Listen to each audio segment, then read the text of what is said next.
இன்னும் போய் பாருங்க எப்படி சாப்பிட்றோம் தெரியுமா? முதல்ல இப்படி முள்ளெல்லாம் எடுத்து ஓரமாக வச்சுக்கோங்க. ஓரமாக வச்சுட்டு கொஞ்சம் மீன் பீஸ் எடுத்து இப்படி குழம்போட வச்சு ஃபஸ்ட்டு பைட் உங்களுக்கு தான். சாப்பிடுங்க. எப்படி இருக்குது? சொதம் இருக்குதா? அப்படியே வேலை போட்டீங்க.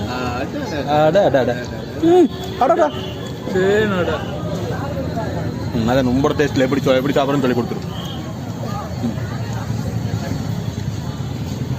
முதல்ல குழம்பு முழு கரண்ட் இல்லாமல் அரைக்கரண்ட் இல்லாமல் மிதமான கரண்ட் எனக்கு பிடிக்கும். அப்படியே கொஞ்சம் எடுத்து அப்படியே லைட்டாக குழம்பு லைட்டாக வந்து ஹிட் பண்ணியோட எடுத்து இங்கே ஒரு பைக் காட்டவே இல்லை. ரொம்ப இருக்குன்ட்டு எப்படி கை காட்டியிருக்கு. சூப்பராக நல்லா இருக்குது. அருமை எப்படின்ட்டு. அடுத்து இன்னோடது எப்படி மீன் பீஸ் வச்சாச்சு. நல்லா